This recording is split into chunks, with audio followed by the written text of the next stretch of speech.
अस्सलाम वालेकुम स्टूडेंट्स, ज़रा दोबारा से देखें, वीडियो हमारी रुक गई थी। कॉन्टीजेंट लाइबिलिटी क्या होती है? Contingent liability is a liability at the present but it may और may not became a liability in the future. It depends upon the certain events, future events. But contingent liability का क्या मतलब होता है?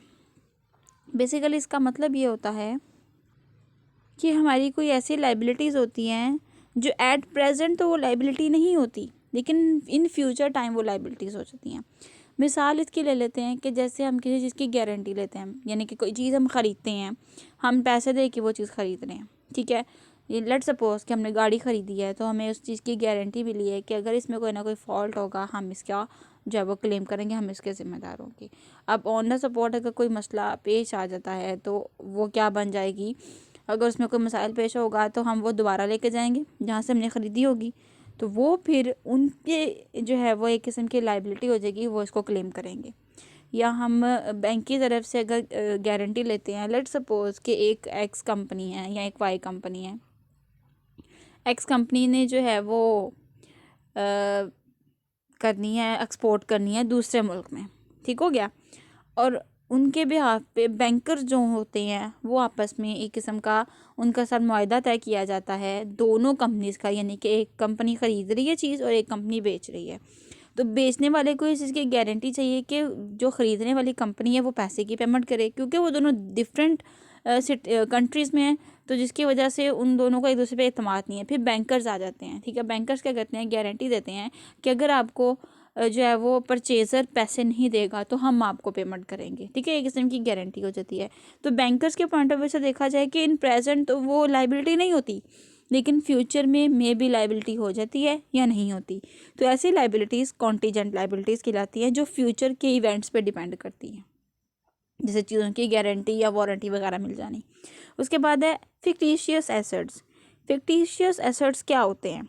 यानी कि हमने कहा था कि कुछ ऐसे एक्सपेंसेस होते हैं जो हम एज आ एसेट जो है वो शो कर देते हैं। मिसाल के तौर पे हमने बिज़नेस शुरू करना है, हमने कोई कंपनी ओपन करनी है, तो आपने प्रिंसिपल ऑफ कॉमर्स में पढ़ा होगा जॉइंट स्टॉक कंपनीज़ के बारे में। उसमें आपने प्रीलिमिनरी एक्सपेंसेस के बारे में पढ़ा होगा, पी एक्सपेंसेस, ठीक हो गया। या आपको पता है कि जब भी किसी चीज़ को, न्यूली प्रोडक्ट को हम एडवर्टाइज़ करवाते हैं, यानी कि इंट्रोड्यूस करवाते हैं न्यूली प्रोडक्ट को, तो हम उस पर क्या करवाते हैं? उसकी एडवर्टाइजमेंट करवाते हैं, ठीक है। या हम प्रीलिमिनरी एक्सपेंसेस करते हैं। तो ये जो दो एक्सपेंसेस हमारे पास होते हैं, ये बिल्कुल स्टार्टिंग ऑफ एन प्रोडक्ट या स्टार्टिंग ऑफ बिजनेस पे किए जाते हैं। तो ये इतने हैवी एक्सपेंसेस होते हैं कि अगर हम इनको एज अ एक्सपेंस शो कर दें तो हमारे पास हमारा जो प्रॉफिट है वो लॉसेस में चला जाता है, ठीक हो गया। तो हम ऐसे एक्सपेंसेस को एज अ एसेट शो कर देते हैं और इसको बैलेंस शीट में लिख देते हैं, ठीक हो गया। और फिर आहिस्ता आहिस्ता इसको थोड़ा थोड़ा करके एक्सपेंस शो करते हैं। मिसाल के तौर पे अगर हमारे पास जो है 10 लाख रुपया एडवर्टाइजमेंट पे लग गया, ठीक है। अब ये अगर 10 लाख हम एडवर्टाइजमेंट पे हमने लगा दिया, ठीक है ना। आपको पता है कि एडवर्टाइजमेंट एक हैवी एक्सपेंस होता है। हम जो है वो बहुत ज़्यादा हैवी एक्सपेंसेस करके टीवी पे कमर्शियल देते हैं, तो बहुत पैसे उसके ऊपर लगते हैं। अगर हमारे पास 10 लाख रुपया लग गया है एडवर्टाइजमेंट का, तो हम अगर इसको एज अ एक्सपेंस शो कर देंगे तो हमारे पास जो है प्रॉफिट जो है वो लॉसेस में तब्दील हो जाएगा। तो हम क्या करेंगे? हर साल इसमें से 1-1 लाख रुपया रिड्यूस करते जाएंगे और उसको एक्सपेंस में लिखते जाएंगे। तो अब स्टार्टिंग पे तो इनको हमने एसेट शो किया, लेकिन बाद में इनको हमने क्या कर दिया? एक्सपेंस शो करके थोड़ा थोड़ा राइट ऑफ कर दिया। राइट ऑफ का मतलब होता है कि हम थोड़ा थोड़ा करके रिड्यूस कर रहे हैं। तो ऐसे एक्सपेंसेस जिनको हम कुछ देर के लिए, कुछ सालों के लिए एज एसेट शो कर देते हैं, बाद में उनको एक्सपेंस में तब्दील कर लेते हैं। तो ऐसे एसेट्स हमारे पास फिक्टिशियस एसेट्स कहलाते हैं। फिक्टिशियस का मतलब होता है छुपा हुआ, ठीक है। जो असल में जो चीज़ है उसकी यानी कि जो चीज़ असल में है वो नहीं है, हमने बस इसको ज़ाहिरी तौर पे दिखाया गया, लेकिन ठीक है, लेकिन इनकी मार्केट वैल्यू कोई नहीं होती, क्योंकि ये एक्सपेंस होते हैं जिनको हमने एसेट शो किया होता है। तो मार्केट वैल्यू नहीं होती है ऐसे एसेट्स की, इनको फिक्टिशियस एसेट्स कहा जाता है। उसके बाद डेफर्ड लाइबिलिटीज़। डेफर्ड लाइबिलिटी से मुराद ये होता है, देखते हैं इसको, debts which are the repayable in the course of less than 1 year but more than 1 month are called the deferred liabilities और short term liabilities, यानी कि जो 1 साल से कम हो और 1 मंथ से ज़्यादा हो वो डेफर्ड लाइबिलिटीज़ कहलाती हैं। नेक्स्ट है क्विक और लिक्विड लाइबिलिटीज़। क्विक या लिक्विड लाइबिलिटी से क्या मुराद होता है? ऐसी लाइबिलिटीज़ जो with in the month cash में कन्वर्ट हो जाती हैं उनको हम क्विक लाइबिलिटीज़ कहते हैं, या हम उनको जल्दी से एक मंथ के अंदर अंदर उसकी अदायगी कर देते हैं। मिसाल के तौर पे बिजली का बिल है, आपको पता है कि बिजली जब यूज़ करते हैं तो उसके आखिरी माह में यानी कि आखिरी दिनों में जो है वो बिल आता है, तो वो हमारे पास आउटस्टैंडिंग एक्सपेंसेस कहलाएगा कि हमने इनकी पेमेंट करनी है। आउटस्टैंडिंग एक्सपेंसेस वो एक्सपेंसेस होते हैं जिनको हमने यानी कि ऐसे अखराजात जो हमने इनका फ़ायदा तो ले लिया लेकिन अभी तक उनकी अदायगी नहीं की।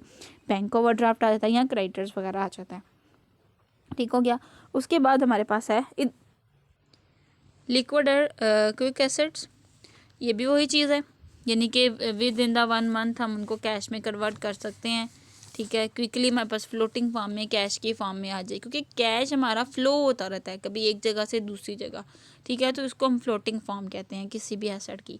तो ऐसे एसेट जो कन्वर्ट हो जाते हैं कैश में बहुत जल्दी वो हमारे पास क्विक एसेट्स कहलाते हैं। उसके बाद है वेस्टिंग एसेट।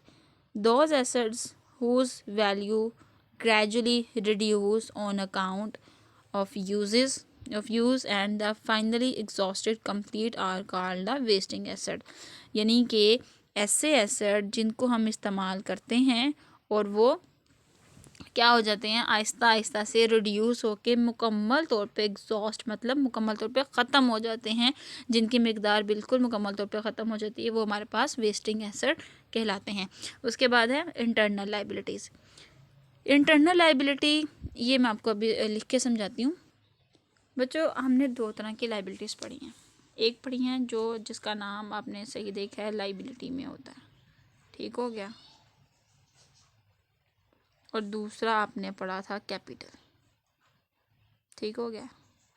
अब एक हमारे पास इंटरनल लाइबिलिटी और दूसरा हमारे पास कैपिटल है, सॉरी लाइबिलिटी और दूसरा कैपिटल। अब बिजनेस में हमारा जो अपना पैसा होगा वो भी एक किस्म का कर्जा है, क्योंकि हम उस पैसे को खर्च नहीं कर सकते, उसको सिर्फ बिजनेस के मकसद के लिए लगाया जाएगा ताकि उससे मुनाफा कमा सकें। होगा वो हमारा अपना पैसा, लेकिन हमने वो भी हमारे लिए एक किस्म की लाइबिलिटी है। देखो ना, अगर कोई पैसा हमारे पास हो हम उसको फजूल में इस्तेमाल करते रहेंगे तो हमें तो उससे कोई फ़ायदा हासिल नहीं होगा। तो अगर हमने कारोबार में पैसा लगाना है तो पैसा बचा बचा के रखना है कि हमने इसको कारोबार में लगाना है। तो ऐसी लाइबिलिटी इंटरनल लाइबिलिटी कहलाएगी, यानी कि हमारा जो अपना कारोबार का पैसा होगा वो इंटरनल लाइबिलिटी कहलाएगा। ठीक हो गया, उसको हम इंटरनल लाइबिलिटी कहेंगे। और वो लाइबिलिटी जो हम लोगों ने दूसरों से हासिल की होगी, ठीक है, ऐसी लाइबिलिटी जो जिन पे दूसरे पैसे होंगे, यानी कि दूसरों का हक होगा जिन पे, ठीक है, क्योंकि जिनसे हमने कर्जा लिया होता है असल में राइट उन्हीं का होता है पैसे पे। जब तक हम उनका कर्जा उतार नहीं देते तब तक वो हमारे राइट में कन्वर्ट नहीं होता। तो लाइबिलिटी, ऐसी लाइबिलिटी जो दूसरों से ली होगी वो हमारे पास एक्सटर्नल लाइबिलिटी कहलाएगी। ठीक हो गया, वो एक्सटर्नल होगी, और जो हमारा अपना कारोबार का पैसा होगा उसको हम इंटरनल लाइबिलिटी कहेंगे। तो यहाँ पे हमारे पास जो डेफिनेशन है इंटरनल लाइबिलिटी की, the total amount of debts payable by the business to its owner. ठीक है, यानी ओनर का सारा कर्जा हो, ओनर का सारा पैसा हो, वो इंटरनल लाइबिलिटी कहलाता है, फॉर एग्जांपल कैपिटल। और external liability the amount of total debts by the business to the outsider, यानी अदर देन ओनर। ओनर कहते हैं मालिक को, मालिक के अलावा जो दूसरे लोग हैं आउटसाइडर हैं जो कि बिजनेस ऑर्गेनाइजेशन का हिस्सा नहीं हैं, उनसे अगर हम लोग लोन लेंगे तो वो हमारे पास एक्सटर्नल लाइबिलिटीज़ कहलाएंगी। उसके बाद है हमारे पास capital. Capital the amount of cash और goods invested by the owner और owners of by in the business capital unit is known as the capital और ओनर इक्विटी। इसका मतलब क्या है कि हमारे पास जितना भी पैसा होगा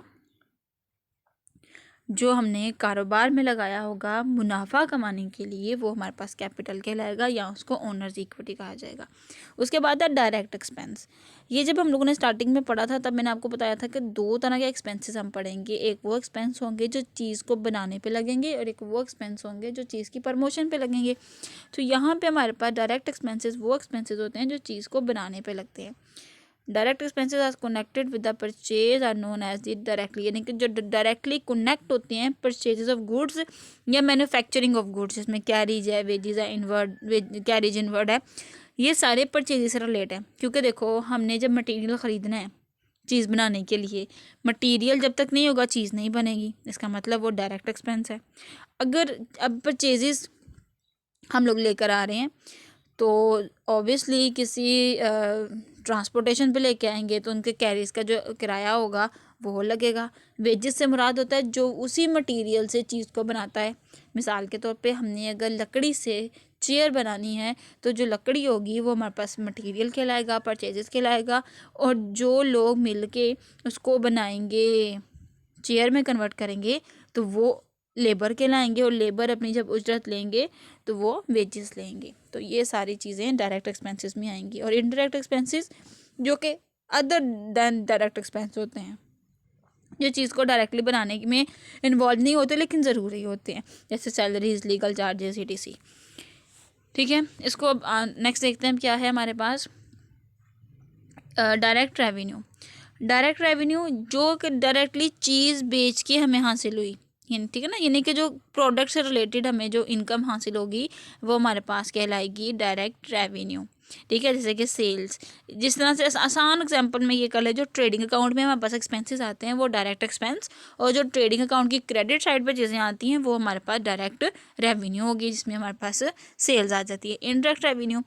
इनडायरेक्ट रेवेन्यू वो वाली रेवेन्यू होगी जो हम प्रॉफिट एंड लॉस अकाउंट में लिखते हैं। ठीक है, any revenue arising from the source then normal business activities is known as the indirect revenue. For example, interest receive, commission receive and dividend receive. अब आपको पता है कि इंटरेस्ट चीज़ को बेचने से हासिल नहीं होता, कमीशन भी चीज़ को बेचने से हासिल नहीं होती। वो किसी का काम करें तो उस दौरान हमें कमीशन हासिल होती है, या डिविडेंड है वो भी हमें जो है वो चीज़ों को सेल करने से हासिल नहीं होता।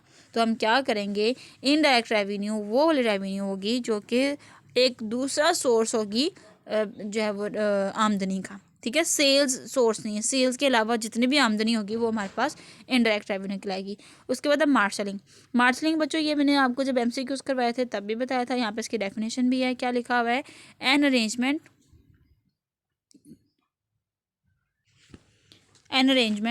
इन which assets and liabilities are shown in the balance sheet is known as marshalling, यानी कि वो सारी तरतीब, वो सारा ऑर्डर जिसमें हम एसेट्स और लायबिलिटीज़ को एक तरतीब से लिखते हैं बैलेंस शीट में, वो मार्शलिंग कहलाती है।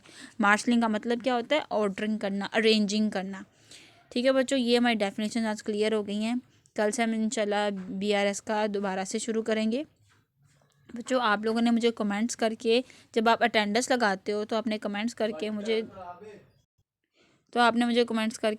यानी जब आप अटेंडेंस लगाते हो तो आप मुझे एटलीस्ट कमेंट करके बता दिया करो उस वक्त कि मैडम हमें इस क्वेश्चन की समझ आ गई है। ठीक है, क्योंकि सब कुछ मैं यहाँ पे बोलती जाऊँगी तो जब तक मुझे आप लोग रिस्पॉन्स नहीं दोगे मैं कैसे देखूँगी, समझूंगी कि आपको ये चीज़ क्लियर हुई या नहीं हुई। तो अटेंडेंस जब लगाते हो उस दौरान आप लिख दिया करो कि मैडम हमें इस क्वेश्चन की यहाँ से प्रॉब्लम हुई है, यहाँ से काइंडली बता दें। अटेंडेंस के साथ एक अगला मैसेज वो भी कर दिया। ठीक है, जहाँ से समझ नहीं आई मुझसे आपने लाजमी पूछना है।